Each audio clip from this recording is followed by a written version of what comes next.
Shalom saudara, jumpa lagi bersama saya Billy dalam program Misteri Firman. Dan seperti biasanya, melalui program ini kita akan membahas fenomena mistis dan supranatural yang terjadi di sekitar kita menurut sudut pandang firman Tuhan. Dan pada kesempatan kali ini tentunya saya tidak akan melakukan trik sulap atau hipnotis, tetapi kita akan mengangkat sebuah topik yang menarik, yaitu mengenai kesurupan.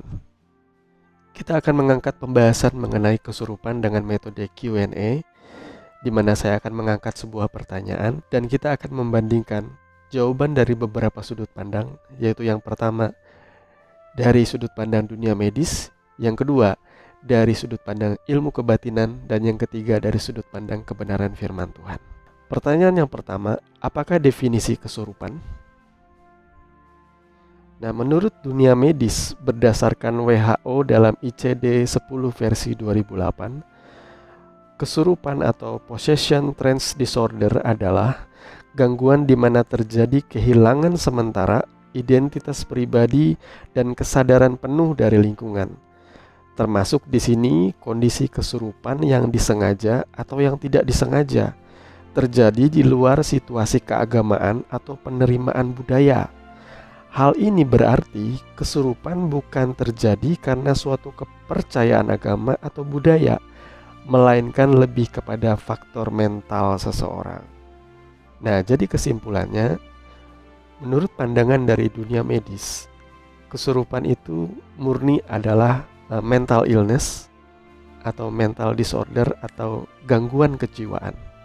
Karena sudut pandang dari dunia medis atau secara ilmiah ini diyakini oleh orang-orang dari negara maju atau dunia barat. Memang berdasarkan survei, persentase orang-orang yang mengalami kesurupan di negara-negara maju atau dunia barat itu sangat sedikit bila dibandingkan dengan persentase orang-orang yang kesurupan di negara-negara timur seperti Indonesia dan negara-negara dunia ketiga, yaitu negara-negara miskin dan berkembang ya. Berdasarkan definisi kesurupan dari dunia medis tadi, saya bisa menyimpulkan bahwa jawaban ini pun adalah sebuah usaha untuk menjelaskan secara ilmiah. Intinya, jawaban ini berusaha merasionalisasikan fenomena mistis yang tidak terjelaskan. Kemudian yang kedua, jawaban dari sudut pandang ilmu kebatinan. Apakah definisi dari kesurupan itu sendiri? Nah, menurut ilmu kebatinan yang biasa diyakini di negara timur dan negara dunia ketiga yang of course sangat kental dengan kebudayaan yang berhubungan dengan hal-hal mistis, kesurupan itu terjadi ketika seseorang kehilangan kontrol atas badan jasmani dan rohaninya, bisa sengaja atau tidak disengaja, yang berhubungan dengan fenomena ilmu gaib, berkoneksi dengan roh orang mati untuk suatu tujuan atau energi misterius dalam konsep ilmu kebatinan. Bila kita membahas jawaban dari sudut pandang ilmu kebatinan, maka menurut saya jawabannya itu sangat beragam atau beraneka ragam, mengingat ada begitu banyak negara. Dan di dalam sebuah negara pun ada begitu banyak suku-suku yang berbeda, sehingga ada begitu banyak pula kebudayaan yang beragam. Dan berbagai suku dan kebudayaan itu tentunya memiliki definisi tersendiri dengan fenomena kesurupan. Misalkan orang dari suku Jawa, ia memiliki definisi kesurupan yang berbeda dengan orang-orang dari suku Dayak. Dan sebaliknya. Jadi bisa kita simpulkan, arti kesurupan dari sudut pandang ilmu kebatinan itu beraneka ragam. Dan apa yang sudah saya sampaikan tadi adalah definisi menurut kesimpulan saya. Karena kita di negara timur ini memang sudah terbiasa dengan konsep-konsep spiritual atau supranatural. Kita juga terbiasa membahas hal-hal mistis yang terjadi di sekitar kita. Dan yang ketiga, apakah definisi kesurupan dari sudut pandang firman Tuhan? Saya merangkum jawabannya ini berdasarkan pemahaman menurut firman Tuhan dan pengalaman di dalam dunia pelayanan, khususnya pelayanan pelepasan dan pengusiran setan. Sehingga ada beberapa kesimpulan yang didapat. Yang pertama, kesurupan itu artinya merasuk atau memasuki, lalu menguasai entah sebagian atau sepenuhnya kesadaran seseorang. Dan kesurupan ini sendiri memiliki beberapa tingkatan. Kesurupan tingkat yang paling rendah adalah saat seseorang kehilangan kontrol atas dirinya. Ia kehilangan kesadaran dan melakukan tindakan yang seperti orang mengamuk atau menjadi orang yang histeris, yang berteriak-teriak atau memukul ke sana kemari tanpa ada tujuan yang jelas. Dan biasanya fenomena kesurupan yang seperti ini sering kita jumpai dalam kehidupan kita sehari-hari.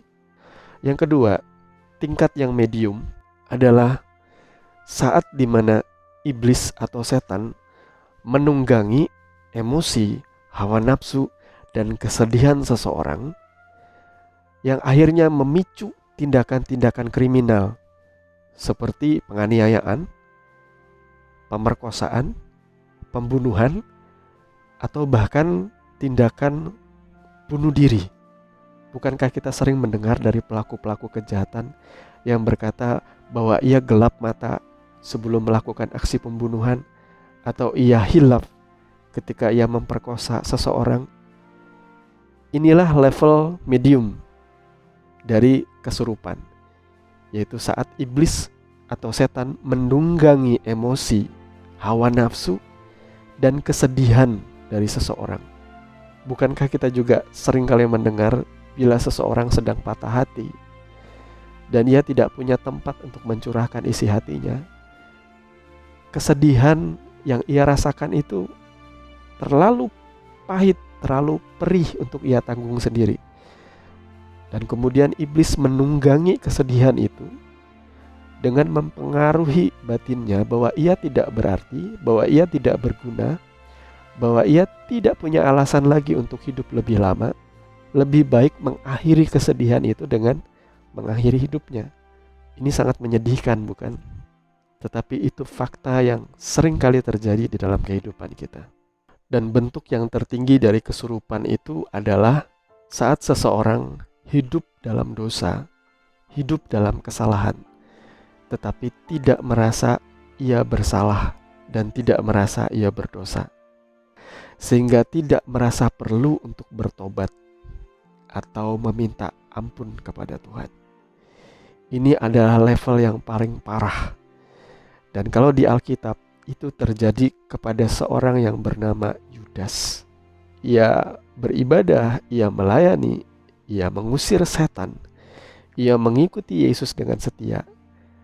Tetapi hatinya penuh dengan kejahatan dan ia tidak merasa jahat dengan apa yang ia lakukan. Bahkan pada puncaknya ia menyerahkan Yesus hanya demi 30 keping uang perak. Ia melakukannya dengan tanpa rasa bersalah. Pertanyaan yang kedua yang akan kita bahas yaitu, apa penyebab seseorang mengalami kesurupan? Jadi menurut medis yang tentunya berdasarkan logika atau fakta-fakta ilmiah, maka kesurupan itu jelas adalah masalah mental atau masalah kejiwaan. Kemudian ditambah lagi menurut ahli psikologi dan kedokteran mengatakan bahwa orang-orang yang dianggap kesurupan tersebut sebenarnya tidak kemasukan roh atau setan, melainkan mengidap apa yang disebut psikosis. Psikosis sendiri memiliki beberapa cabang seperti halusinasi, katatonia, pemikiran yang aneh, sampai delusi. Dalam istilah kedokteran, aksi kesurupan tersebut disebut juga dengan nama possession trance atau suatu pergantian identitas pribadi dengan identitas baru yang akhirnya orang tersebut bertingkah aneh atau juga mengatakan hal-hal yang tidak masuk akal. Jadi menurut pemahaman dari dunia medis yang tentunya mendasari sesuatu dengan alasan yang logis atau bukti-bukti ilmiah, maka penyebab seseorang mengalami kesurupan itu jelas adalah persoalan mental, baik itu mental illness, mental disorder, atau gangguan kejiwaan. Dan salah satu masalah kejiwaan yang sering kali dibahas itu adalah soal skizofrenia atau ketakutan atau paranoid terhadap hal-hal yang tidak nyata atau tidak kasat mata. Dan apabila kita membahas dari sudut pandang ilmu kebatinan, maka faktor-faktor penyebab kesurupan ini tentunya beraneka ragam. Menurut kebudayaan yang pernah saya dengar, orang mengalami kesurupan itu salah satunya dikatakan oleh karena ia lemah bulu. Artinya kalau seseorang itu rambutnya lembut atau bulu-bulu di badannya itu lembut, lemah, ia akan mudah sekali terserang yang namanya kesurupan. Sebaliknya kalau orang rambutnya keras, biasanya ia tidak mudah terserang oleh kesurupan. Penyebab kesurupan yang kedua menurut ilmu kebatinan adalah karena seseorang mengganggu ekosistem dari dunia orang mati. Jadi untuk lebih jelasnya saya akan menceritakan pengalaman saya ketika baru masuk SMA. Kita menjalani yang namanya orientasi siswa atau yang seringkali dikenal sebagai ospek. Dan sebagai informasi, sekolah kami SMA 2 Palangkaraya itu dibangun di atas lahan bekas pekuburan. Jadi di beberapa sudut halaman sekolah kita itu masih ada batu nisan dan gundukan-gundukan bekas kuburan. Kita mengadakan kerja bakti untuk membersihkan halaman sekolah dan beberapa sudut-sudut di sekitar sekolah kita. Kita mendapat bagian untuk membersihkan area yang dekat dengan wilayah pekuburan. Dan pada saat itu ada seorang kakak kelas kita yang merupakan panitia. Ia iseng dia duduk di atas sebuah kuburan dan ia memainkan batu nisan itu. Dia angkat, dia taruh lagi, dia angkat, dia taruh lagi sambil ketawa-ketawa. Saat hari sudah malam, ada namanya kegiatan terakhir yaitu jerit malam atau perjalanan suci. Kakak kelas kita ini mendadak mengalami kesurupan. Dan saat kesurupan ia ditanyai, "Mengapa kamu merasuki anak ini?" Kemudian roh yang ada di dalam itu menjawab sambil berkata, "Saya merasuki dia karena dia bermain-main dengan kepala saya. Ia tidak menghormati saya. Itu sebabnya saya merasuki dia." Jadi mengganggu ekosistem dunia orang mati menurut konsep ilmu kebatinan itu biasa terjadi, khususnya bagi konten-konten kreator yang membahas soal misteri. Di beberapa ekspedisi ke rumah angker, rumah bekas terjadi kematian yang tidak wajar. Biasanya ada orang-orang yang nantinya kesurupan, dan dalam kesurupan itu mereka akan menceritakan sejarah daripada tempat itu. Mengganggu ekosistem dari dunia orang mati itu juga katakanlah seperti ada orang yang kesurupan oleh karena dia buang air kecil sembarangan tanpa meminta izin, katakanlah di bawah pohon yang sudah tua, lalu dikatakan di situ ada jin yang marah, kemudian membuat orang ini kesurupan. Atau ada orang yang melewati sebuah tempat yang angker tidak permisi, atau orang memasuki rumah kosong atau rumah angker tidak dengan sikap hormat, lalu kemudian ia kesurupan. Nah, menurut teman-teman, apakah benar mengganggu ekosistem dunia orang mati itu bisa membuat seseorang kesurupan? Saudara boleh tulis di kolom komentar pengalaman-pengalaman saudara, entah mengalami kesurupan atau melihat orang kesurupan yang disebabkan oleh karena ia tidak menghormati ekosistem dunia orang mati. Dan yang ketiga, menurut ilmu kebatinan, penyebab orang kesurupan atau orang kerasukan itu adalah karena ia melakukan ritual kebatinan dengan mengundang roh orang mati. Mungkin saudara bertanya-tanya, apa tujuan orang ingin berkomunikasi dengan orang yang sudah mati? Ada yang iseng oleh karena pengen coba-coba, benar gak ya? Fenomena horor itu benar gak ya? Fenomena mistis itu benar gak ya? Ayo kita coba. Maka ada yang namanya prosesi pemanggilan roh orang mati dengan medium, boneka, atau yang seringkali kita sebut sebagai jelangkung. Kalau di luar negeri, permainan pemanggilan arwah atau roh orang mati ini Yang paling ringan menggunakan papan yang sering kita sebut sebagai Ouija board ya.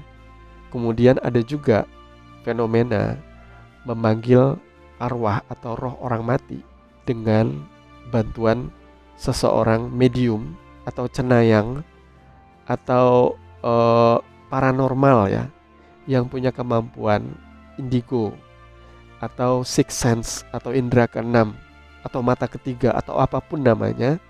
Jadi orang yang memiliki kepekaan khusus untuk berhubungan dengan dunia orang mati. Nah, ini bisa menyebabkan kesurupan, di mana biasanya yang kesurupan adalah mediumnya. Dan kemudian dia akan berkata-kata, menjelaskan. Atau seperti di film-film gitu ya. Jelangkung dipanggil, kemudian ditaruh pensil, dan dia akan mulai menulis pada sebuah papan. Atau Ouija board, dia akan mengarahkan huruf demi huruf dan membentuk sebuah kata atau kalimat. Nah, sekarang dari sudut pandang kebenaran firman Tuhan, apa yang menjadi penyebab seseorang itu mengalami kesurupan? Jadi poin yang paling utama, jelas oknum ini, setan dan iblis. Itu dulu yang paling utama. Jadi yang kedua, itu disebabkan oleh karena rumahnya kosong. Artinya hidupnya tidak ada Kristus yang tinggal di dalam hatinya. Sebagaimana firman Tuhan berkata di dalam Matius pasal 12 ayat 43. Apabila roh jahat keluar dari manusia, ia pun mengembara ke tempat-tempat yang tandus mencari perhentian, tetapi ia tidak mendapatnya. Lalu ia berkata, aku akan kembali ke rumah yang telah kutinggalkan itu. Maka pergilah ia dan mendapati rumah itu kosong, bersih, tersapu dan rapi teratur. Lalu ia keluar dan mengajak 7 roh lain yang lebih jahat daripadanya, dan mereka masuk dan berdiam di situ. Maka akhirnya keadaan orang itu lebih buruk daripada keadaannya semula. Jadi yang pertama, penyebab kesurupan menurut firman Tuhan itu adalah karena rumahnya kosong. Tidak ada Kristus yang tinggal di dalam hati saudara. Jadi perlu saudara garis bawahi hal ini, bahwa iblis atau setan itu tidak akan pernah bisa tinggal di dalam hidup seseorang yang ada isinya. Ada isinya tuh bukan ada ilmu atau ada jimat atau ada penangkal ya. Ada isinya tuh artinya di dalam hidup kita berdiam roh Allah yang berkuasa. Penyebab yang kedua itu adalah karena orang ini tidak mengenal Tuhan, atau ia pernah mengenal Tuhan tetapi kemudian ia berubah setia dan meninggalkan Tuhan, sehingga roh Allah pun berbalik daripada dia, dan kemudian roh jahat yang datang menghampiri hidupnya. Fenomena kesurupan yang seperti ini sering terjadi kepada salah satu tokoh yang ada di Alkitab, yaitu Raja Saul. Nanti kita akan membahas hal ini secara biblikal di episode yang kedua, minggu yang akan datang. Jadi penyebab yang ketiga, mengapa seseorang mengalami kesurupan? Jelas karena ia bermain dengan kuasa gelap atau ia melakukan ritual pemanggilan roh orang yang sudah mati. Namun bukan roh orang mati yang ia panggil yang datang, melainkan roh jahat, setan atau iblis yang datang merasuki hidupnya. Lalu katakanlah misalkan ada seseorang yang kesurupan, roh orang yang mati tidak wajar oleh karena pembunuhan. Lalu di saat orang ini kesurupan, ia memberitahu siapa pelaku yang membunuh dia, dan itu benar. Tidak berarti lantas kita lalu mempercayai bahwa setan ini baik ya, karena sekali lagi yang memberitahu itu bukan roh orang yang sudah mati, tetapi roh jahat yang menyerupai dia. Karena roh jahat, karena iblis setan itu memiliki kerajaannya sendiri yang solid. Mereka bisa mengawasi kita dan mereka bisa meniru perilaku kita. Mereka bisa meniru cara berbicara kita. Mereka bisa tahu apapun yang kita sukai. Itu yang namanya dengan roh dusta, roh peramal. Beberapa fenomena yang mungkin tidak terjelaskan bagi kita adalah ketika kesurupan itu terjadi secara massal. Secara medis menjelaskan bahwa fenomena ini ada hubungannya secara psikologi sama seperti orang yang mengalami hipnotis. Dia mendadak ketika melihat orang kesurupan, dia ikut menjadi kesurupan juga.